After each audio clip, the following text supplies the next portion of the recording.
Baiklah, saya awali. Assalamualaikum warahmatullahi wabarakatuh. Waalaikumsalam warahmatullahi wabarakatuh. Siapa sekarang gilirannya untuk memimpin doa? Silakan, Mas. Di situ aja. Siap, gerak. Berdoa mulai.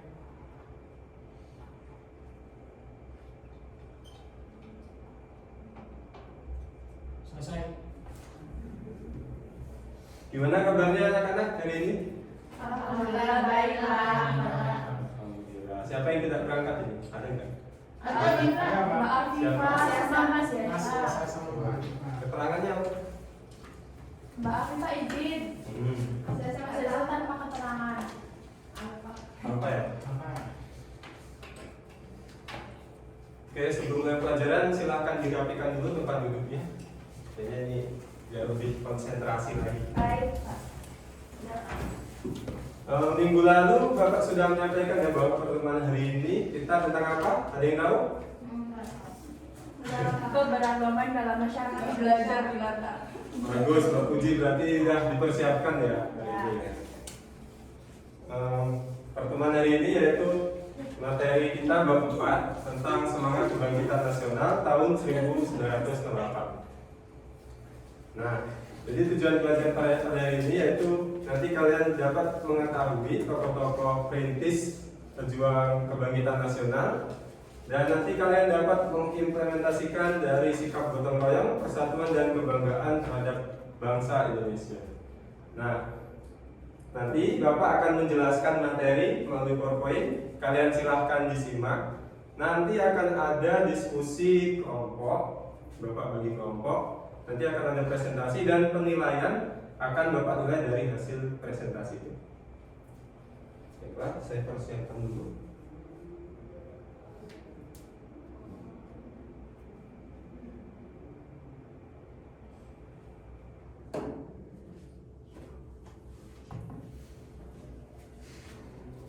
Nah, materi kita pada hari ini yaitu semangat kebangkitan nasional tahun 1908. Nah, sebuah yang pertama yaitu kondisi bangsa Indonesia sebelum tahun 1908. Sebuah kedua, perintis kebangkitan nasional dalam perjuangan kemerdekaan Republik Indonesia. Dan yang ketiga, mewujudkan persatuan dan kebanggaan bangsa sebagai wujud nilai kebangkitan nasional. Termasuk sebuah pertama yaitu kondisi bangsa Indonesia sebelum tahun 1908. Silakan Mbak Milata untuk dibacakan. Semua, Pak. Ya. Rusaknya ekonomi Eropa akibat peperangan dan berkembangnya teknologi pelayaran pada abad ke-15 menyebabkan negara-negara di Eropa melakukan ekspedisi untuk mencari sumber-sumber ekonomi baru di seluruh dunia. Ekspedisi ini banyak menemukan sumber ekonomi dan lahan baru untuk dilakukannya perdagangan. Ternyata kemudian bangsa Eropa tidak hanya melakukan perdagangan, melainkan langsung menguasai dan menjajah negara-negara yang mereka anggap baru ditemukan. Oke, jadi bangsa Eropa niatnya berdagang, tapi dia sembari menguasai dan menjajah negara yang ia kunjungi. Nah, awal dimulai penjajahan Belanda di Indonesia dimulai sejak didirikannya Verenigd Oost-Indisch Company atau VOC pada tanggal 20 Maret 1662. Sejak VOC berdiri, dimulailah berbagai bentuk kekerasan yang menimpa rakyat Indonesia, yaitu yang pertama, politik adu domba atau divide et impera. Ada yang tahu pengertian dari politik adu domba atau divide et impera? Saya, Pak. Oke, Mas Lutfi. Titik adalah saling mengadu domba antara satu kerajaan dengan kerajaan yang lainnya, atau mengadu domba dalam kerajaan itu sendiri. Lalu politik adu domba makin melemahkan kerajaan-kerajaan di Indonesia dan merusak keputusan di kehidupan masyarakat. Oke, bagus sekali Mas Lutfi. Absen nomor berapa, Mas? Nomor 2. Assalamualaikum. Waalaikumsalam. Maaf Pak, terlambat Pak. Dari mana? Dari ruang dosen Pak. Ada nomor dulu ada ini. Oke, jadi politik adu domba adalah saling mengadu domba antara kerajaan satu dan kerajaan lainnya sehingga terjadi pecah belah. Nah, silakan yang baru datang dibacakan. Penderitaan yang dialami bangsa Indonesia menyadarkan beberapa orang Belanda yang tinggal atau pernah tinggal di Indonesia. Di antaranya Baron van Hove, Edward Goes Draper, dan Mr. van de Venter. Edward Goes Draper terkenal dengan nama samaran Multatuli, menulis buku Max Havelaar pada tahun 1860. Buku ini menggambarkan bagaimana penderitaan rakyat Lebak, Banten akibat penjajahan Belanda. Mr. van de Venter mengusulkan agar pemerintah Belanda menerapkan politik balas budi, exit politik. Atas desakan berbagai pihak, akhirnya pemerintah Belanda menerapkan politik balas budi. Politik balas budi bukan untuk kepentingan rakyat Indonesia, melainkan untuk kepentingan pemerintah Belanda. Oke, terima kasih.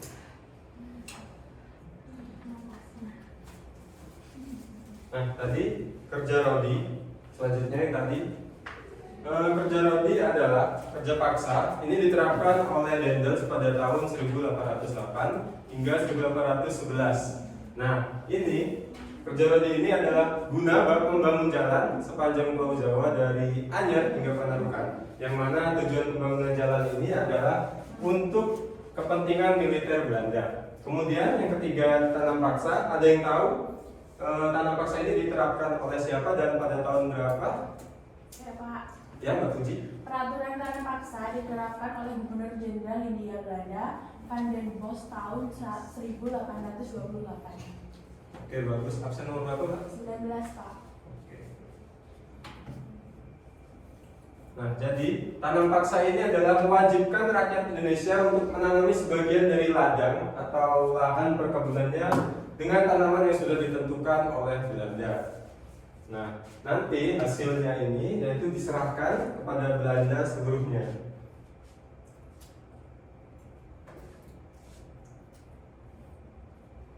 Selanjutnya politik balas budi. Nah, politik balas budi ini diusulkan oleh Mr. van de Venter. Nah, politik balas budi ini bagian yang pertama yaitu transmigrasi. Ada yang tahu apa itu transmigrasi? Tidak tahu ya? Enggak. Jadi transmigrasi ini adalah perpindahan penduduk dari daerah yang padat ke daerah yang masih sepi-sepi. Kemudian saja irigasi. Irigasi ini dibangun untuk pengairan perkebunan Belanda. Kemudian edukasi. Edukasi ini yaitu pembangunan sekolah dan adanya tenaga pendidik yang murah dan terampil. Di sisi lain, pembangunan sekolah melahirkan dampak positif bagi bangsa Indonesia, yaitu munculnya masyarakat terdidik atau mulai memiliki pemahaman dan kesadaran akan kondisi bangsa Indonesia yang sebenarnya. Yang mana kondisi bangsa Indonesia pada saat itu bodoh, terbelakang, dan kemiskinan merajalela. Akhirnya, mereka yang punya pendidikan dan sadar akan nasib bangsanya selanjutnya menjadi tokoh-tokoh perintis kebangkitan nasional. Masuk poin yang kedua, perintis kebangkitan nasional dalam perjuangan kemerdekaan Republik Indonesia. Jadi kebangkitan nasional ini ditandai dengan lahirnya organisasi Budi Utomo, yaitu pada tanggal 20 Mei 1908. Penggagasnya yaitu Dr. Wahidin Sudirosodo, pendirinya Dr. Sutomo. Jadi penggagas dan pendiri ini beda ya teman-teman.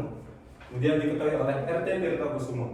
Nah, kongres pertama yaitu dilaksanakan di Yogyakarta pada tanggal 15 Oktober 1908. Selanjutnya materi kita Budi Utomo. Silakan Mbak Puji, tolong dibaca.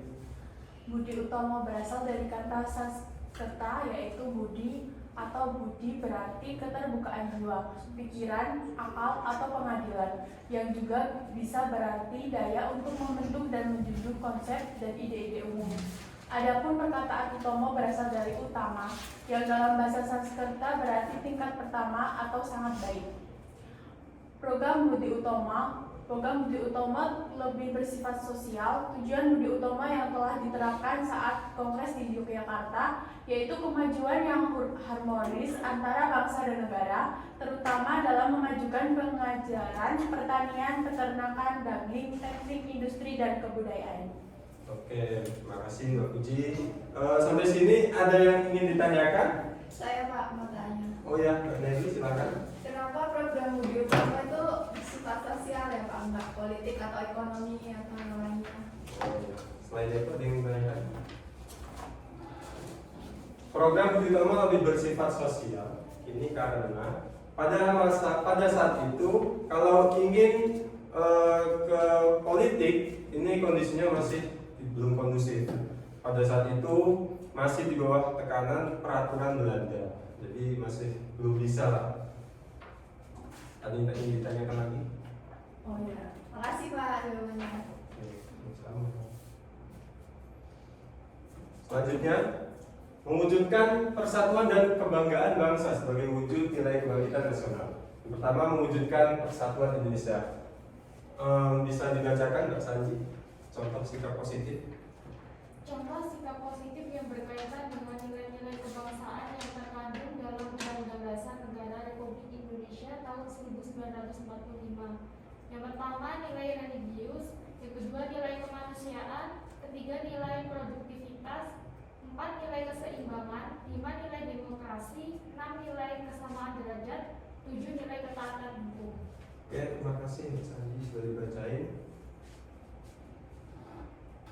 Selanjutnya, kebanggaan sebagai bangsa Indonesia. Alasan utama kita bangga menjadi bangsa Indonesia adalah karena kita lahir dan besar di negeri Indonesia. Oleh karenanya kita harus mempertahankan negara kesatuan Republik Indonesia.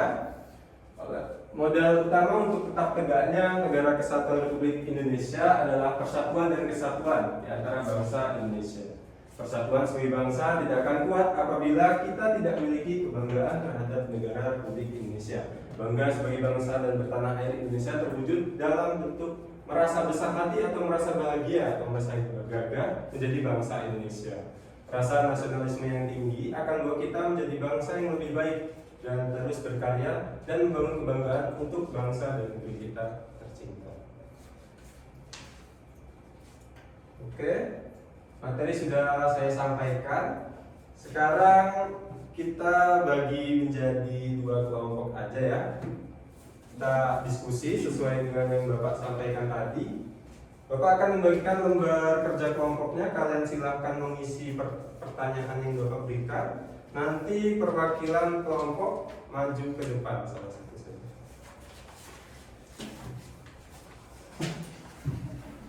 Oke, Bapak kasih waktu. Mbak Puji di sini aja kayaknya. Oh ya. Pasti ketiga. Oh. Gimana?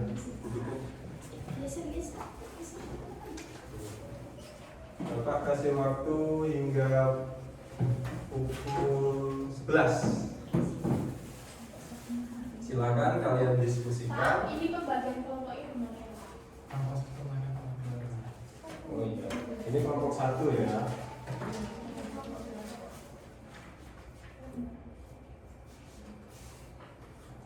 Dan kelompok 2. Jadi ini silakan kalian isi pertanyaan tersebut. Tulis ini ya Pak? Iya. Tulis tangan Pak? Iya. Tulis tangan.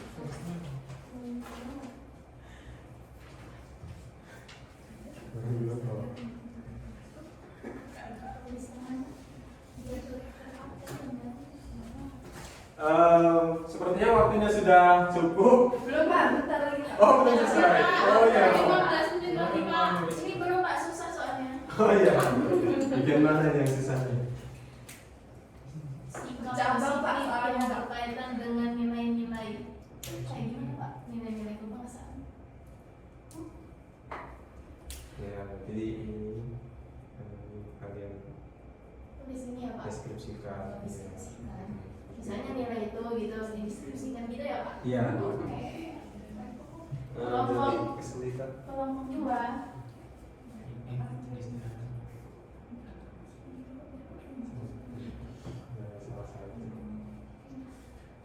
Sepertinya waktunya sudah cukup ya teman-teman. Udah Pak. Semuanya sudah siap untuk presentasi di depan. Sudah. Oke, silakan dari kelompok 2 dulu. Satu lah Pak. Kan urutan Pak. Oh ya udah Iya, kelompok 1 dah ya. Iya. Ya, kelompok 1 ya Mas Iya, Dio. Pak. Ya, silakan dipresentasikan. Perkenalkan, saya Naila Fauza dari kelompok 1 akan mempresentasikan hasil diskusi kelompok kami. Identifikasi dampak kebangkitan nasional yang masih dapat dirasakan hingga saat ini, sebutkan keuntungannya. Menurut kelompok kami, kebangkitan nasional yang ditandai dengan berdirinya Budi Utomo dengan tujuan meningkatkan kualitas kehidupan masyarakat pribumi telah membawa sejumlah dampak bagi perjuangan masyarakat Indonesia untuk mencapai kemerdekaan. Bagi kehidupan generasi kini, kebangkitan nasional telah membawa dampak bagi tumbuhnya nilai-nilai demokrasi, sikap nasionalisme, serta patriotisme. Hari ini tampak dari berbagai hari peringatan yang dapat merangsang nasionalisme bangsa seperti peringatan kebangkitan nasional dan Sumpah Pemuda. Dengan demikian, dampak kebangkitan nasional yang masih dapat dirasakan hingga saat ini adalah tumbuhnya nilai-nilai demokrasi, sikap nasionalisme, serta patriotisme yang tampak pada berbagai hari peringatan seperti Hari Kebangkitan dan Hari Sumpah Pemuda. Itu Pak, udah. Oke, kelompok 1 bagus sekali, berikan aplaus pada kelompok 1. Terima kasih kelompok 1. Jadi kita bisa simpulkan ya bagi kehidupan generasi kini, dampak dari kebangkitan nasional ini yaitu kita dapat tumbuhnya nilai-nilai demokrasi, sikap nasionalisme dan serta patriotisme. Oke, selanjutnya kelompok 2, silahkan. Siapa yang mau maju? Silakan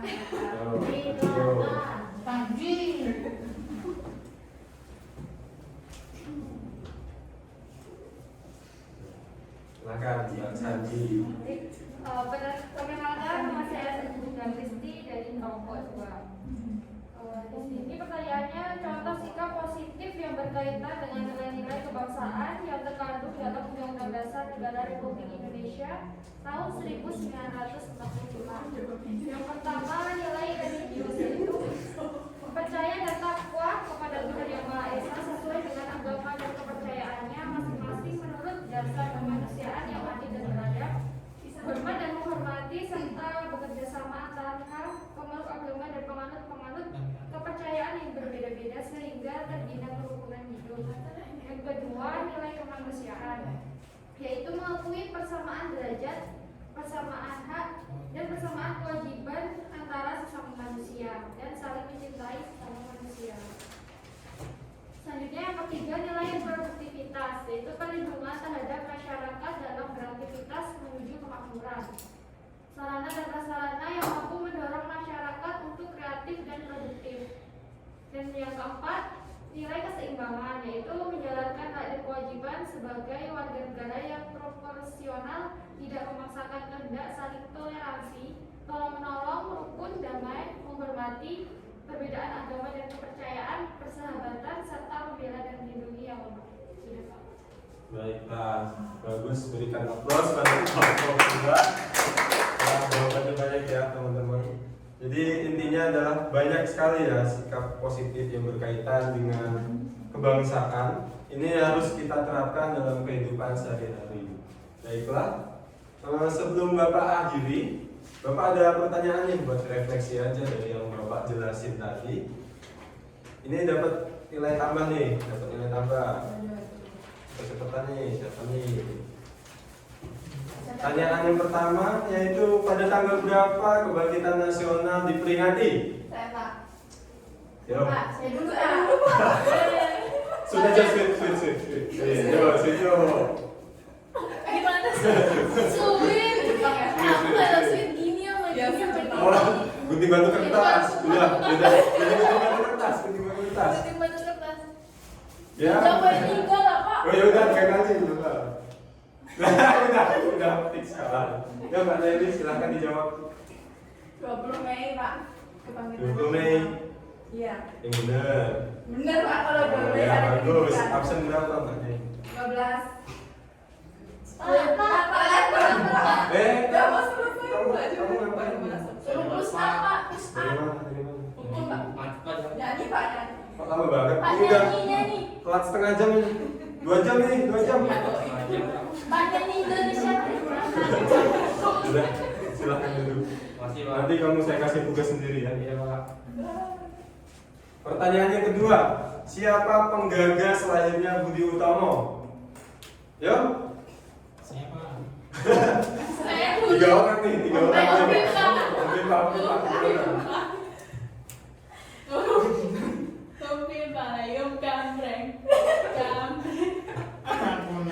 Sudah Mas Septi, silakan dijawab. Baru lagi Sudiro Usodo. Oke, Mas Septi tadi absen nomor 2 ya. Pertanyaan terakhir, ini yang baru-baru dijelasin nih. Bagaimana wujud kebanggaan kita sebagai warga Indonesia? Wujud dua. Ulangi, Pak. Ulangi. Nggak ada pengulangan. Ada pengulangan. Nggak ada pengulangan, udah. Silakan, Pak Uji dijawab. Rasa syukur dan bangga dari bangsa Indonesia diwujudkan dalam membela tanah air, menjaga dan melindungi tanah air, rela berkorban untuk kepentingan bangsa dan negara, mencintai adat atau budaya negara, menjaga dan melindungi alam dan lingkungan, seperti berbicara bahasa Indonesia dengan baik dan benar. Bagus, berikan aplaus pada Pak Uji.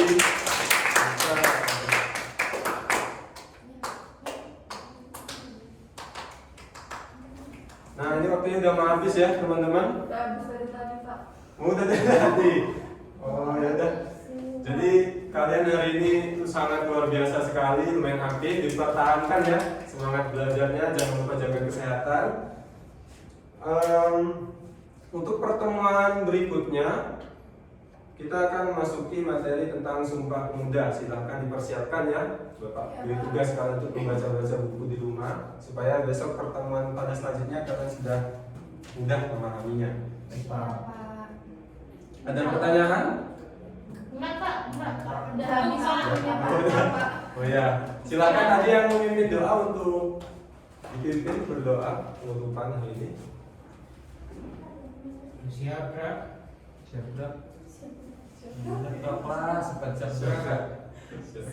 Mulai.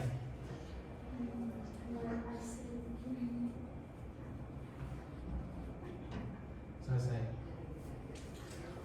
Oke, mari kita bersama-sama mengucapkan alhamdulillah bersama-sama. Terima kasih kalian. Masih. Saya akhiri, wassalamualaikum